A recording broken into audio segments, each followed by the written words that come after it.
Very good morning, students. Today we are going to start the third chapter of business studies, business environment.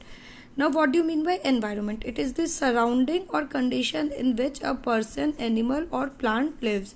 For example, क्यों धरती में, क्यों अर्थ में लोग रहते हैं? Why? Because it has oxygen, and to live oxygen is very much needed. So जो अर्थ की सराउंडिंग है, it is favourable for the living beings to stay.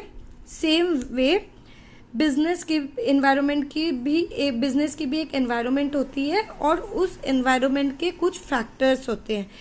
And what are the factors? Now finance, business policies, growth, demand supply, manager, customer, government policies, employees, planning, trend. These are the factors which are involved for the business environment. Now further, the business environment is divided into two environments. First is external environment and the second is internal environment. We will discuss about external and internal environment later on.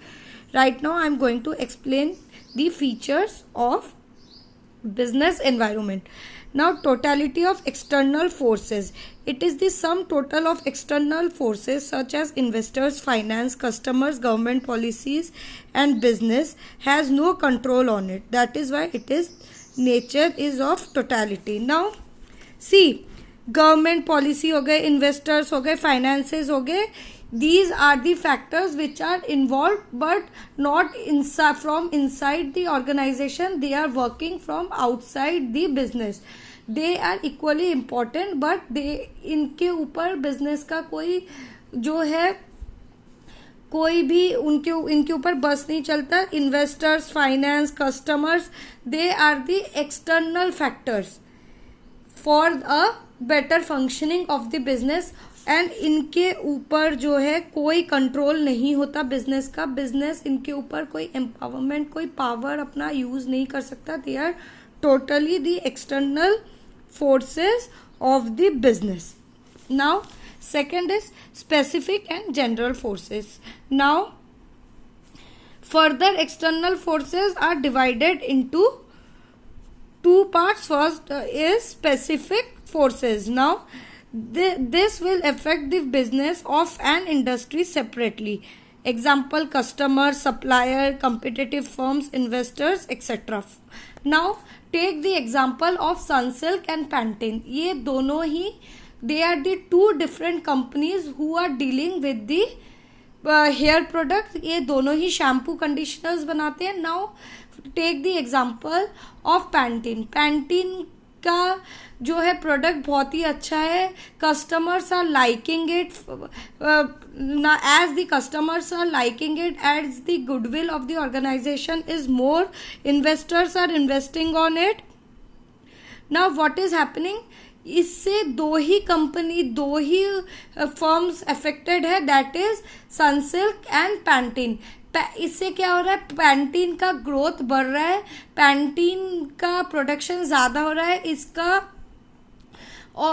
इसका competition market में higher है. Whereas इसका जो competitor है Sunsilk, उनका competition is declining and the investors वो सब भी they are also declining because of the competition with the Pantene. इससे दो ऑर्गेनाइजेशन को, और यू कैन से एक ही ऑर्गेनाइजेशन को ऑफ द इंडस्ट्री नुकसान हो रहा है, एक ही फर्म को नुकसान हो रहा है. इससे इन टोटलिटी हेयर प्रोडक्ट के फर्म में कोई नुकसान नहीं हो रहा, हेयर प्रोडक्ट के पर्टिकुलरली एक ही फर्म को इससे अफेक्ट कर रहा है. वेयर एज जो आपके जनरल होते हैं, these factors equally affects all the firms of an industry.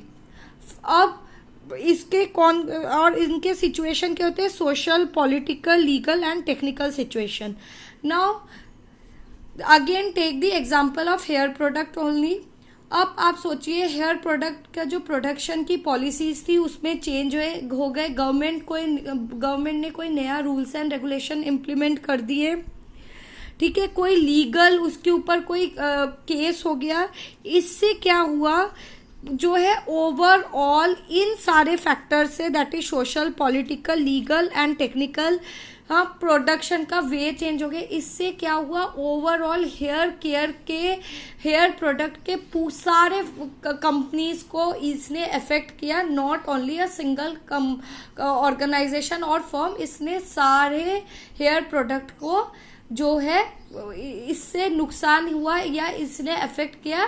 These are the general forces. Whereas specific में क्या था, पर्टिकुलरली एक ही फर्म को, एक ही कंपनी को उसका नुकसान या फायदा हो रहा था. बट जो जनरल में एक ही प्रोडक्ट्स से रिलेटेड सारे ऑर्गेनाइजेशंस को, सारे फर्म्स को अफेक्ट करता है. Now inter relatedness. The different factors are interrelated. Suppose if the government change the import-export policy, then automatically there will be a economic change. Now सारे फैक्टर्स जो है एक के साथ दूसरे इंटर रिलेटेड होते हैं. फॉर एग्जाम्पल, अगर किसी एक फैक्टर में चेंज आएगा, ऑटोमेटिकली वो दूसरे फैक्टर में भी चेंजेस लेके आएगा. That is the meaning of inter relatedness. For example, supposedly the government has changed the policies of import and export, so automatically there will be a change in the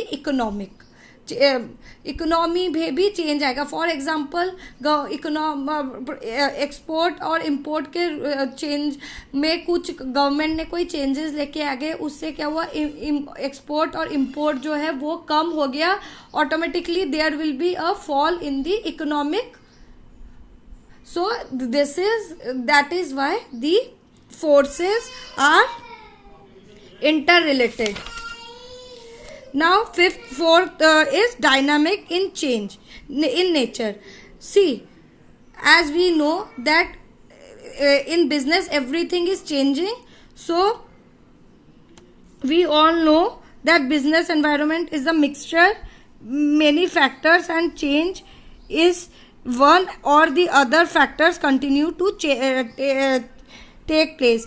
with time हर एक दिन कुछ सारे factors में कभी ना कुछ changes continuously आते रहते हैं. Uncertainty. The factors, the business activity continue to change quickly. Managers or professional people can determine some changes beforehand, but it is a risky job. कब क्या, इट इज़ अनसर्टेन दैट कब क्या changes आ रहे हैं, कब क्या चेंजेस हो जाए फैक्टर्स के, और ये सिर्फ मैनेजर और प्रोफेशनल्स को एक हद तक समझ में आ जाता है कि क्या चेंजेस होने वाले हैं. बट अगेन ये एक रिस्की जॉब होता है, क्योंकि इट्स नॉट ऑलवेज करेक्ट कि चेंजेस होने ही है कि नहीं. बट ये प्रोफेशनल्स और जो मैनेजर्स होते हैं वो वो अपने ऑब्जर्वेशन से वो एक अंदाज़ा लगाते हैं कि maybe there can be a change. Complexity. as many factors involved, and as we know that the factors are involved to each other, so it is very hard for business to identify its individual effects, and it's very difficult for the business to face them. As we know that the factors are interrelated, and whenever there is a change in one factor, automatically there will be a change in another factor. So it is very difficult for the business to understand that with one change what the other factor is going to change. जब एक factor change होता है तो उसके साथ दूसरे कौन से फैक्टर में चेंज आता है, it is very difficult to determine by the business. Now the seventh and the last feature of business environment is related to local condition, and this is the why business environment happen to different in different countries and different in even in the same country at different places. See, हर एक जगह के as we know that central government लोग जो है, state government, सबके अलग अलग rules होते हैं. सबके अलग अलग रूल्स होने के कारण weather conditions, many thing, not only the government policies but weather conditions, ये सारी चीज़ें, these are the features of business environment. और ये सारी चीज़ें अलग अलग जगह के अलग अलग तरीके के होते हैं, डिफरेंट होते हैं. डिफरेंट प्लेसेस के डिफरेंट वो होते हैं, कंडीशंस होते हैं, लोकल कंडीशंस डिफरेंट होते हैं. इसीलिए जो बिजनेस एनवायरनमेंट होते हैं वो भी अलग अलग कंट्रीज़ के अलग अलग होते हैं. अलग अलग कंट्रीज़ के, इवन कि एक ही कंट्री के अलग अलग स्टेट्स के भी अलग होते हैं. For example, take the example of Punjab and West Bengal. Their weather conditions are totally different, their state policies are totally different. That is why their business environment is also different. Hopefully you have understood the features of business environment, and still if you are having any problem, please do contact me.